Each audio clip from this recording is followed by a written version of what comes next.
Bismillahirrahmanirrahim. Assalamualaikum warahmatullahi wabarakatuh.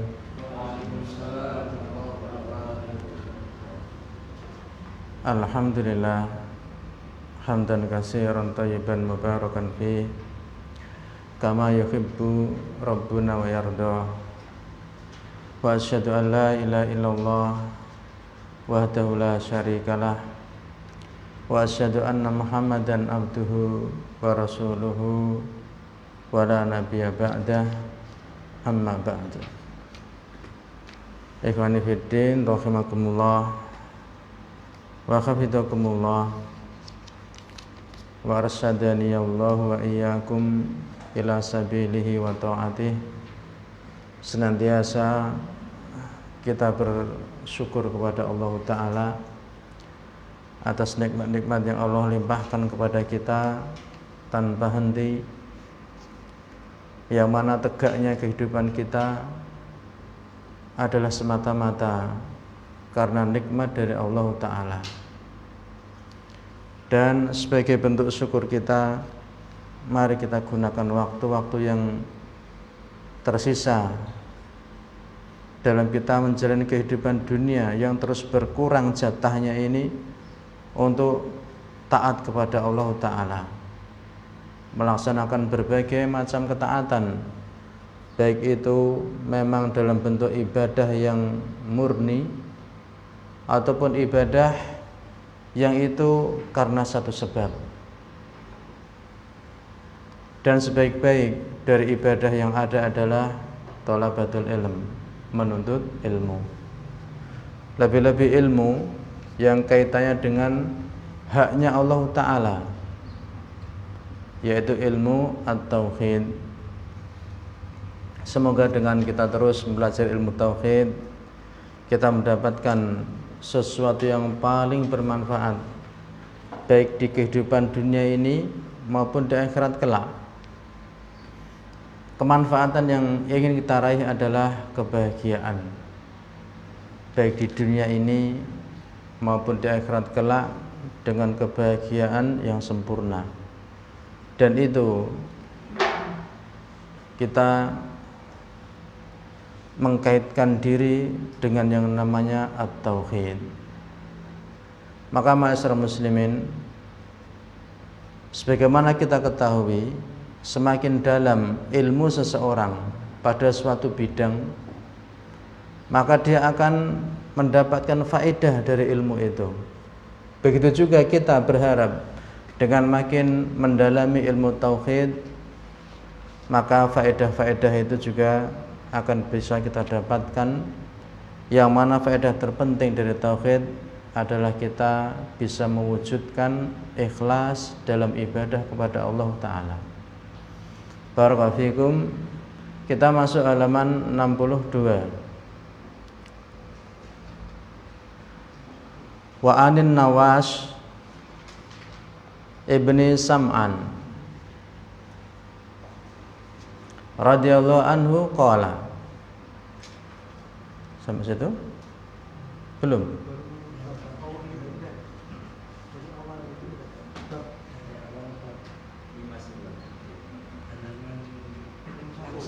61. Oh. Belum kita baca.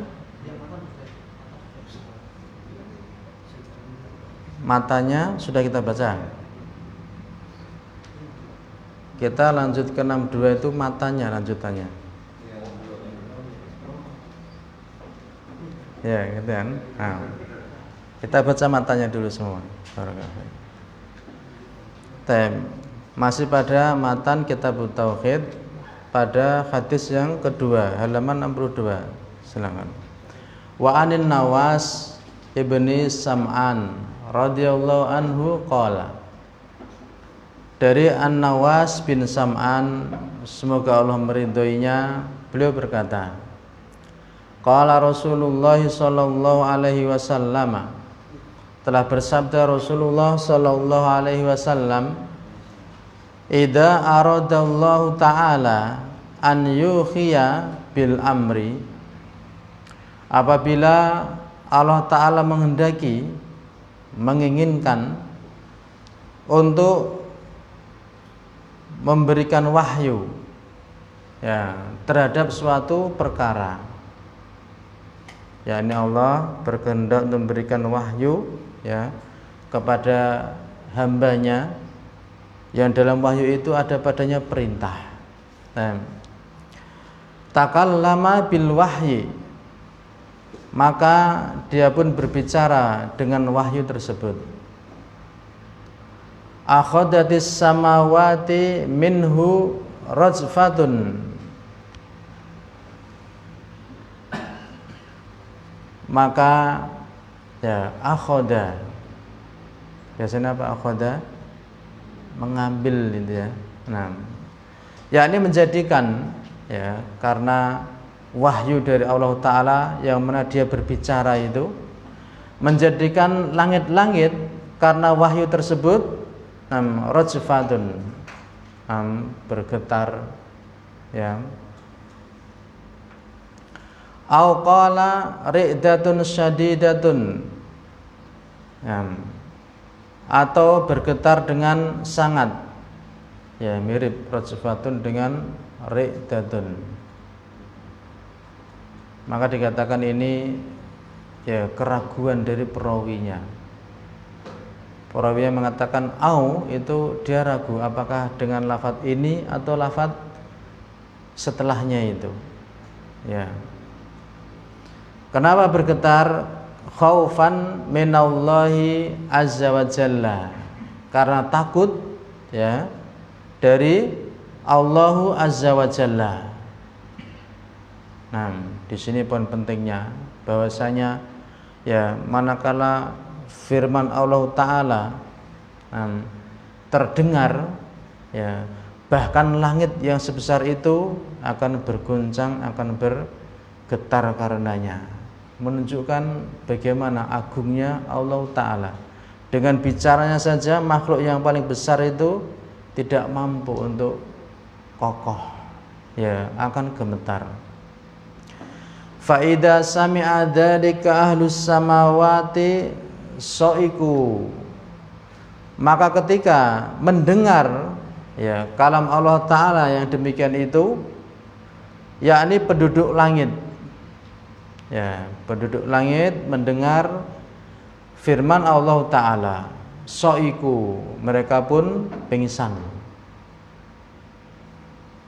Wa kharru lillahi sujada, dan mereka pun tersungkur ya karena Allah dalam keadaan bersujud. Mereka pingsan ya, tersungkur ya dalam kondisi sujud. Fayakunu awwala. Awalnya kira-kira apa di sini? Dibaca nasab. Kaitkan dengan yakunu.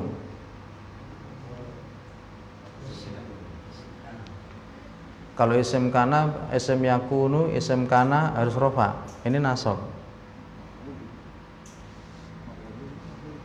Khobarnya ya, khobarnya didahulukan awala, nanti isimnya itu Jibrilu. Ya. Sehingga dikatakan awala itu khobar yakunu muqaddam.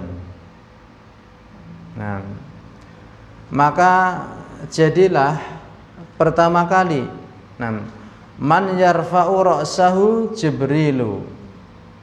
Ya, man kalau kita katakan orang enggak cocok ya, karena ini malaikat. Ya. Terus apa? Kalau langsung malaikat juga ya enggak cocok juga. Nah, maka jadilah pertama kali ya. Kalau dat ketinggian enggak? Nah, kalau dat bahasa kita itu berkaitan langsung dengan Allah Ta'ala biasanya ya. Nah, meskipun dalam bahasa juga man, nanti Allah jadikan begitu. Nah, kalau orang loh ini ternyata malaikat. Ya. Al-muhim, antum makna itu yang cocok. Sesuai dengan ya kondisinya. Enggak mesti man itu diterjemahkan siapa itu ya. Kadang diterjemahkan man dengan ma, yakni apa itu juga bisa. Iya. Untuk berakal maupun umumnya kalau man berakal, ya ma tidak berakal. Tapi terkadang keduanya saling melazimi, artinya boleh memakainya. Maka jadilah pertama kali yang mengangkat kepalanya itu Jibril. Fayukallimuhullahu min wahyihi. Maka Allah berbicara kepadanya ya dari wahyunya tersebut. Bima aroda, dengan apa yang Allah kehendaki. Ini dengan sangat gamblang bahwa Allah Ta'ala itu berbicara ya sesuai dengan apa yang dia inginkan, dengan apa yang dia ingin bicarakan, dan pembicaranya itu terdengar ya, sehingga Jibril pun mendengar karenanya ya. Nanti mungkin kita akan mendapatkan pendapat yang menyatakan Allah itu berbicara, tapi pembicaraan itu azali dulu. Ya, azali kan dulu yang enggak ada batas kapan dulunya itu. Berarti sekarang enggak berbicara lagi gitu. Ya, mereka berani menetapkan itu. Ya. Dan Ahlussunnah wal Jamaah ya meyakini dengan dalil-dalil yang pasti Allah berbicara kapanpun dia berkehendak. Dengan satu pembicaraan yang ada padanya huruf, ada suara yang makhluk itu mendengar pembicaraan Allah Ta'ala. Summa yamurru Jibrilu alal malaikati. Kemudian Jibril melewati ya pada para malaikat. Kullama marra bisama'in sa'alahu malaikatuha. Setiap kali ya beliau melewati langit, para malaikatnya bertanya kepada beliau, menunjukkan ya bahwa langit itu banyak. Pasnya 7 langit. Ya. Di setiap langit ada padanya penghuni-penghuninya. Ya, dari kalangan para malaikat.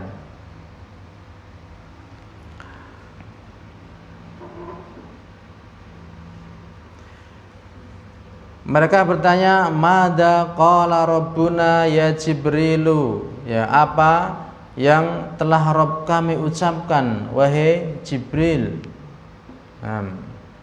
Fayaqulu Jibrilu, Jibril pun menyatakan qala al-haqqa. Ya. Dia mengucapkan ya betul-betul kebenaran. Wa huwal aliyul kabir, dan dia zat yang maha tinggi lagi maha besar.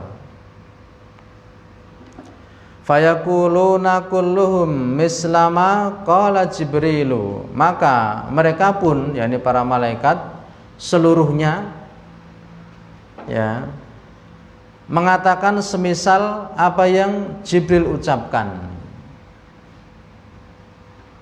Apa yang keluar, ya, dari Jibril, dari Allah Ta'ala, ya, sebagai wahyunya hanyalah kebenaran. Tidak ada kebatilan sedikit pun, ya, baik itu kebatilan pada lafadz itu sendiri atau tujuan yang batil dari ucapan itu, ya, semua yang dari wahyu mutlak murni kebenaran. La ya'tihil batilu mim baini, tidak ada datang padanya kebatilan sedikit pun. Maka kalau orang mengucapkan sesuatu yang itu sumbernya dari Quran, sungguh dia telah mengucapkan sebaik-baik ucapan dan pasti itu benar, ya. Maka perbanyaklah, ya. Bahkan sampai-sampai kalau Anda mampu itu mengucapkan sesuatu, walaupun itu pembicaraan yang sifatnya mubah, mencocoki dari metode bahasa Quran, maka itu ungkapan yang paling bagus, ya. Sehingga supaya bisa terus berkaitan dengan Quran, mau tidak mau kita, ya, minimal membaca, menelaah, ya, jangan putus dari itu. 2-3 ayat, ya, yang kita hafal, kita penasaran ini maksud ayat apa, ya, coba dibaca terjemahannya. Oh begitu ya cara mengungkapkannya, gitu. Karena apa yang ada padanya, ya, pasti al-haq.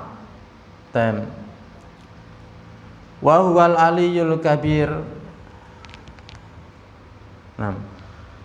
Maqala Jibrilu, apa yang Jibril ucapkan, penduduk langit mengikuti ucapan Jibril dan ucapan mereka al-haq. Fayantahi Jibrilu bil wahyi ila haisu amarahullahu azza wa jalla, maka sampailah Jibril itu dengan wahyu tersebut, ya, kepada apa yang Allah azza wa jalla perintahkan, di tempat tersebut.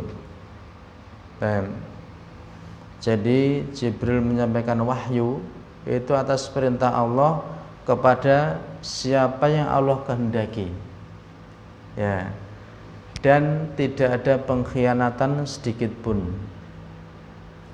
Maka di sini, ya, ada faedah berupa bantahan kepada golongan Rafidhah, ya, yang mereka mengklaim Jibril itu salah alamat.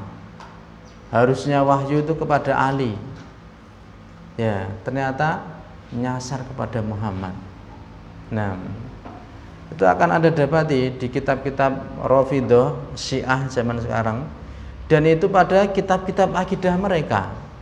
Nah, kita tuh tidak akan percaya kalau nggak lihat langsung dari rujukan kitab mereka, dan kita belum akan mengambil kalau itu semata-mata keluar dari orang-orang yang, ya, ke-Syiah-Syiahan, ya, jadi kawannya Syiah, simpatisan Syiah, ngomong ini tuh kita belum menganggap.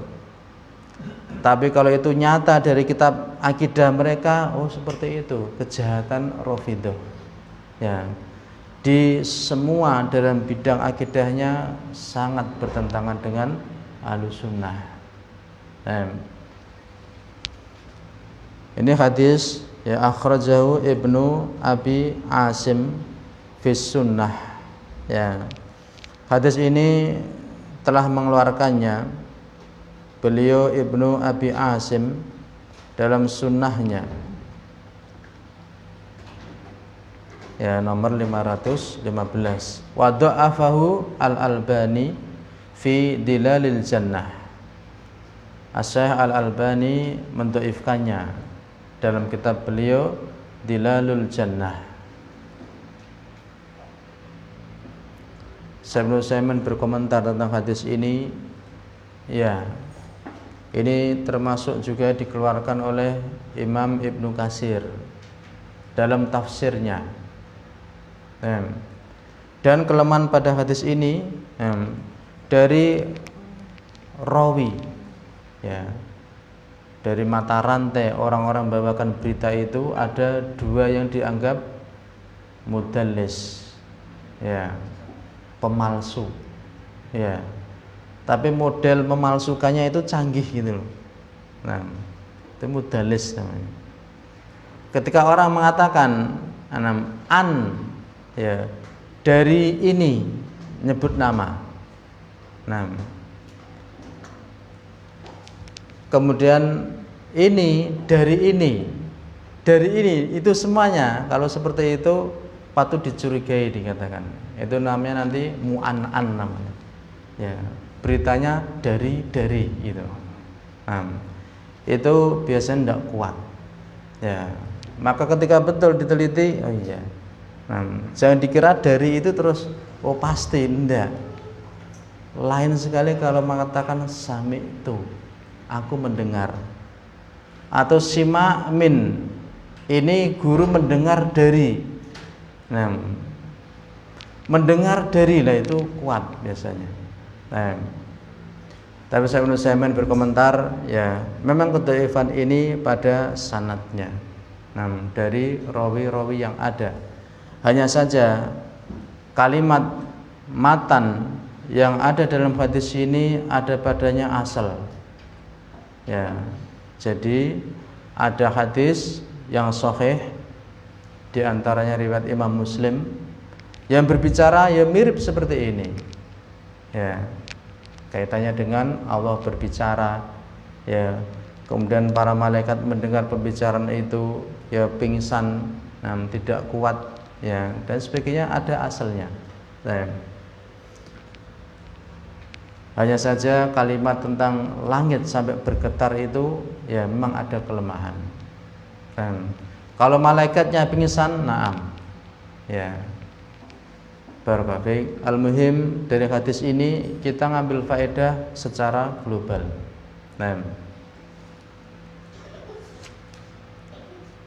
Sekarang kita baca ta'liq dari Asy-Syaikh Abdurrahman bin Nasir As-Sa'di rahimahullah.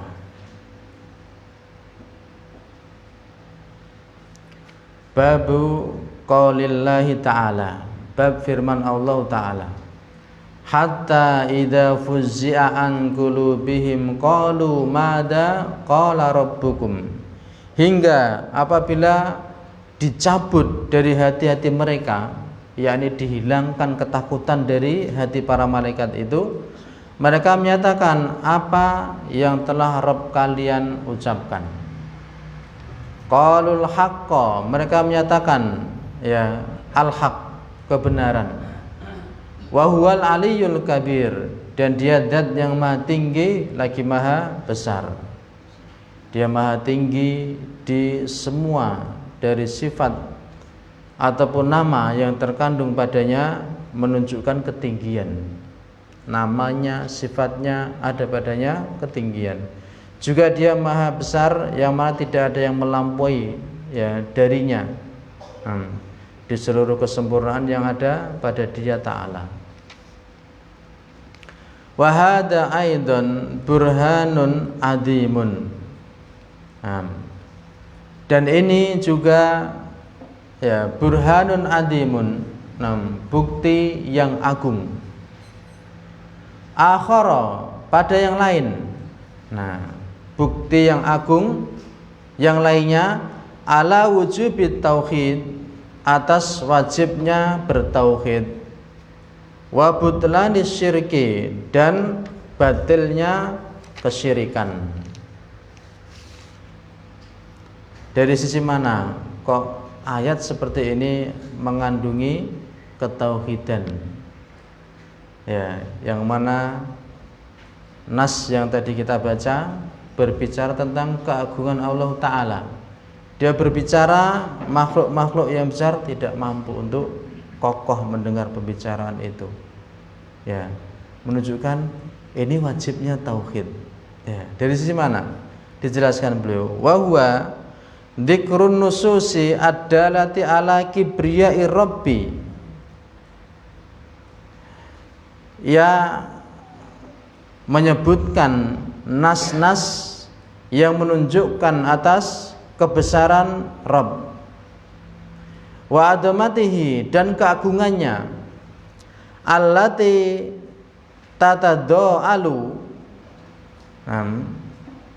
yang mana akan berkurang,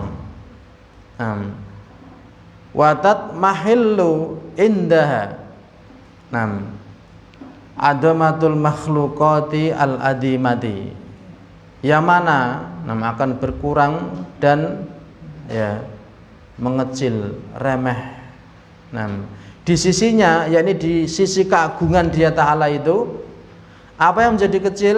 Adamatul makhluqat, ya keagungan makhluk-makhluk al-adimah, yang bahkan makhluk itu walaupun teranggap makhluk yang besar, makhluk yang agung, ya malaikat, ya makhluk yang agung mereka. Ya, Anda pernah bayangkan bagaimana keagungan kekuatan malaikat? Kira-kira seperti apa kekuatannya? Ya, itu bagaimana malaikat ketika mengangkat ya kota umatnya Nabi Lut, ya bahasanya Sodom ya. Kalau bahasa dalam tafsir saya memang belum pernah bahasa kata Sodom, itu belum pernah dengar.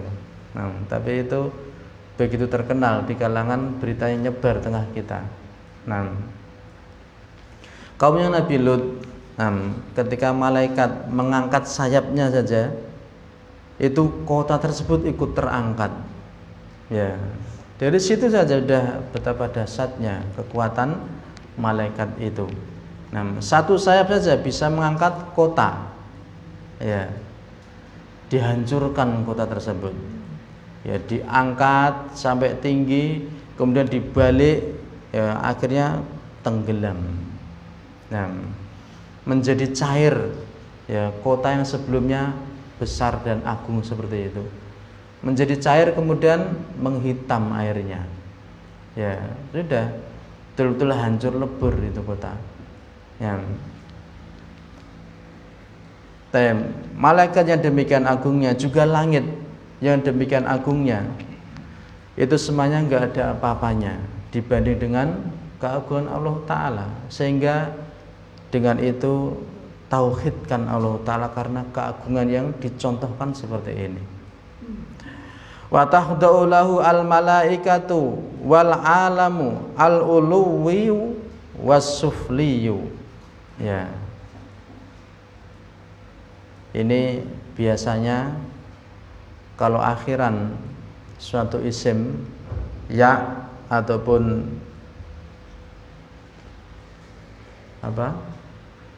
alif maksurah ya. Biasanya enggak diharokati ya. Ini bisa diharokati kenapa? Ada apa? Sufliyu, uluwiyu, ya karena ada tasdidnya. Ada tasdidnya akhirnya bisa itu. Yang dunia akhirnya dunyawiyah. Ya, ada unsur-unsur penyandar gitu. Al-muhim ketika ya-nya itu bertasydid al-Bukhariyu, akhirnya bisa. Ya. Wa tahda'u lahu, dan tunduk kepadanya para malaikat serta seluruh alam yang tinggi maupun yang rendah.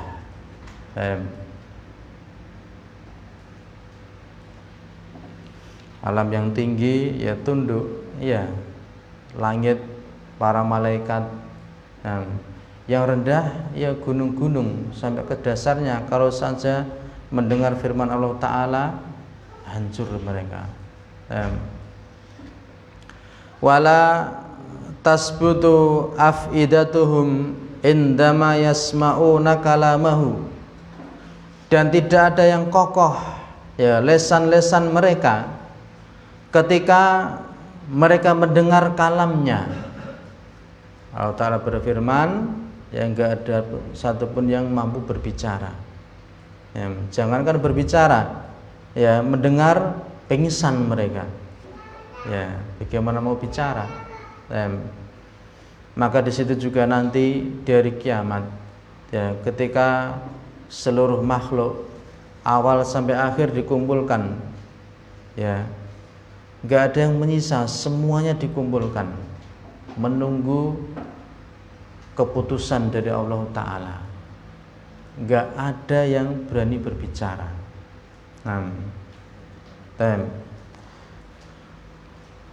Au tadabadda lahum ba'du adamatihi wa majdihi.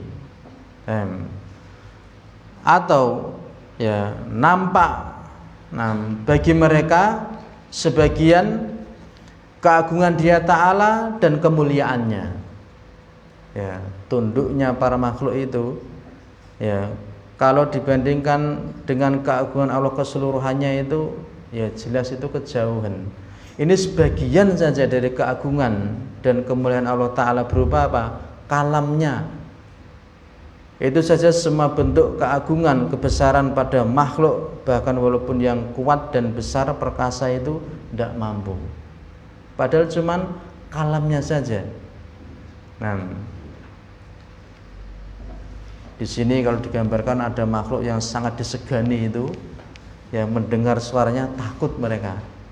Ya, ini orang kalau sudah bersuara ya menakutkan. Ini Allah Ta'ala yang mana keagungannya itu sempurna.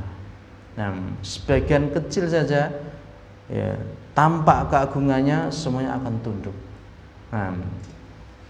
Ini menunjukkan bagaimana berarti memang wajib untuk kita bertauhid. Karena zat yang kita agungkan dengan tauhid itu ya betul-betul begitu besar kemuliaannya. Pembicaraannya demikian agung. Enggak ada satupun dari kalangan makhluk ya yang mampu untuk teguh di hadapan kalamnya. Fal makhluqatu bi asriha khadi'atun li jalalih. Maka seluruh makhluk ya dengan kemampuannya itu, kekuatannya itu tunduk, takluk, khusyuk ya karena keagungan Dia Ta'ala. Mu'tarifatun bi adamatihi wa majdihi, ya mengakui terhadap keagungan dan kemuliaannya.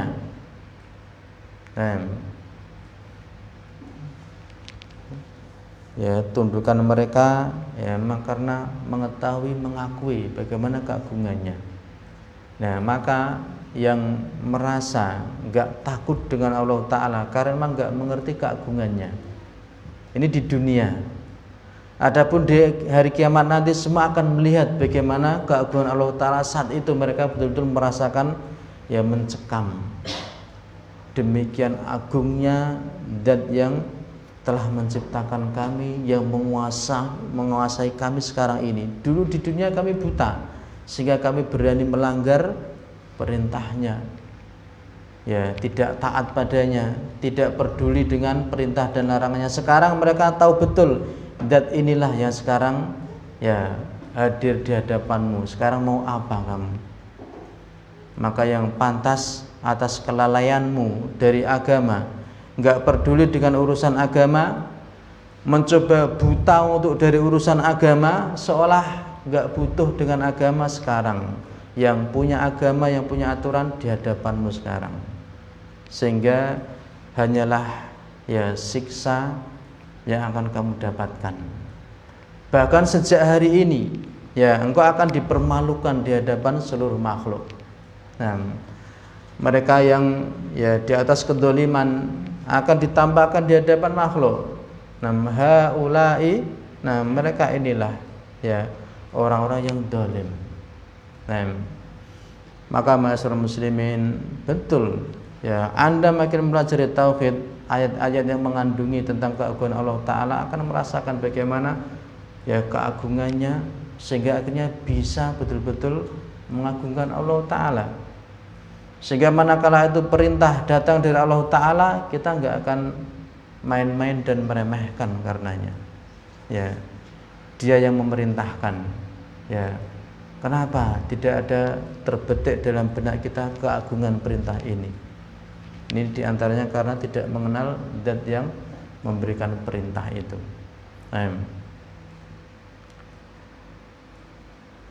Khadi'atun lahu, tunduk kepadanya, khaifatun minhu, takut darinya. Faman kana hada sya'nuhu fahuwa rabbu alladzi la yastahiqqul ibadata. Maka dat yang keadaannya ini, ya, sya'nuhu, perkaranya, begitu agung, begitu mulia, bahkan sebagian kemuliaan ditampakkan aja nggak ada yang berani beratnya. Maka seperti ini kondisinya, fahuwa rabbu, maka dia Rabb alladzi yastahiqqul ibadata, yang memang pantas, ya, untuk mendapatkan ibadah. Au al-majda, atau pantas untuk mendapatkan hamda, pujian, wasana'a, serta sanjungan, wasyukra, serta syukur, ya, rasa terima kasih. Pantas kalau kita itu, ya, hanya berterima kasih kepada Allah Ta'ala. Mengira kita itu kurang nikmat, disia-siakan, hidupnya penuh dengan ujian dan cobaan, banyak mengeluh, ya, sedikit sekali atau bahkan lupa syukurnya kepada Allah Ta'ala, ya, karena nggak tahu betul bagaimana Allah Ta'ala itu. Dia begitu agung, ya, makhluk ini yang lemah dan terlalu bodohnya. Doluman jahula, manusia itu banyak dolim, nemen dolimnya itu. Jahula, bodohnya nemen, ya, diberi ini itu, bahkan dikasih kesempatan untuk beramal soleh, yang dipikirannya cuman pengen dapat dunia.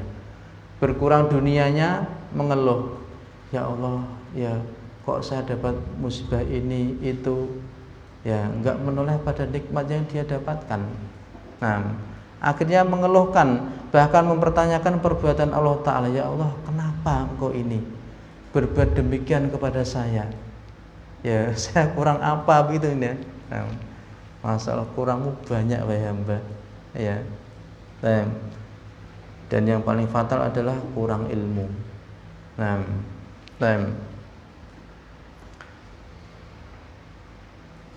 Wa ta'dhima, pantas untuk mendapatkan pengagungan. Wa ta'alluha, juga ta'alluh, ya, ketundukan, keterkaitan. Illa huwa, ya, tidak pantas kecuali dia. Wa man siwahu laisa lahu min hadzal haqq, min hadzal haqqi syai'un, dan siapapun selain dia tidak ada untuknya dari kepantasan ini sedikit pun. Ya, Anda tahu betul keagungan Allah Ta'ala, kemudian Anda bandingkan dengan makhluk, ya, maka kalau betul-betul kita mengetahui keagungannya, hanyalah semua bentuk pujian atau apapun yang bernilai ibadah hanya pantas untuk Allah Ta'ala. Kepada yang lainnya di bawah itu. Anda pernah mengagungkan manusia dengan bentuk pengagungan yang paling bagus, dihargai, beri rasa terima kasih, dihormati. Ketika Anda sudah pernah melakukan itu, coba kepada Allah Ta'ala lebih dari itu. Anda akan merasakan bagaimana keagungan dan kenyamanan serta kenikmatan dalam beribadah. Fakama annal kamalal mutlaqa wal kibriya wal adamata wa nu'utal jalali wal jamalil mutlaqi kullaha lillah la yumkinu an yattasifa biha ghairuhu. Wallahu a'lam. Nanti yang cocok bagi saya an yuttasofa, ya, disifati gitu. Fakama annal kamalal mutlaqo, maka sebagaimana bahwasanya kesempurnaan secara mutlak, wal kibriyaa, ya, serta ya, kesombongan, kebesaran, wal adamata, serta keagungan, wa nu'utal jalali, serta sifat-sifat yang agung, wal jamali, serta sifat-sifat yang indah, al mutlaki, yang mutlak. Ya, sudahlah, semua Anda sebutkan dari hal yang istimewa itu, Anda sebutkan itu mutlak, yang pantas hanya Allah Ta'ala. Kullaha lillah, semuanya untuk Allah. La yumkinu an yuttasafa biha, yang tidak mungkin untuk dia disifati dengannya, selainnya. Selain Allah Ta'ala, kalau mau disifati dengan bentuk-bentuk kemuliaan, keagungan itu enggak mungkin. Ya. Akan tetapi apa yang ada pada Allah Ta'ala yang kita sematkan padanya itu sesuatu yang pasti, kalau itu bentuknya kesempurnaan. Fakadzalika al-ubudiyatu ad-dhahiratu wal batinatu kulluha haqquhu ta'ala. Maka seperti itulah, ya, pengibadahan yang nampak serta yang batin, semuanya haknya Dia Ta'ala. Al-khasu, yang mana itu hak yang khusus. Alladzi la yusyarikuhu fihi musyarikun biwajhin, yang mana tidak akan bisa bersekutu dengannya di dalam kesempurnaan itu satu persekutuan pun, walaupun itu dari atau dengan satu sisi saja. Ya, begitu bahasanya ya. Semoga bisa dipahami. Ya, antum berlatih saja mengulang ini. Maksudnya gimana? Ya. Al-muhim kaitannya dengan kitab tauhid atau kaitannya dengan ketauhidan, ya, Dia Ta'ala yang maha sempurna dari seluruh sisi, yang enggak pantas makhluk itu menyainginya, walaupun itu dari ya sekecil saja itu enggak pantas. Sehingga hal-hal yang khusus bagi Allah Ta'ala, yang itu adalah haknya Dia Ta'ala semata, manakala kita memberikannya memang hanya khusus baginya, itulah namanya bentuk ketauhidan kita kepada Allah Ta'ala. Dan sudah selayaknya untuk hal-hal yang khusus bagi Allah Ta'ala itu kita bedakan, kita jauhkan, dan kita jauhi dari Allah Ta'ala. Kekurangan hanyalah ada pada makhluk, kesempurnaan hanyalah pada Allah Ta'ala. Ada sesuatu yang mungkin bagian takdir yang hamba menganggap itu keburukan, itu buruk dari sisi makhluk, karena cara pandangnya yang buruk pula. Adapun apapun dari Allah Ta'ala, kulluhu khair, semuanya kebaikan. Kita sebagai makhluk, kalau betul-betul meyakini apa yang dari Allah itu seluruhnya kebaikan, sudahkah kita memandang yang kita anggap buruk itu satu kebaikan? Ya, maka ilmu yang akan membimbing. Ya, barakallahu fiikum, wallahu ta'ala alam bissawab. Subhanakallahumma wa bihamdika, asyhadu an la ilaha illa anta, astaghfiruka wa atubu ilaik. Wassalamualaikum warahmatullahi wabarakatuh.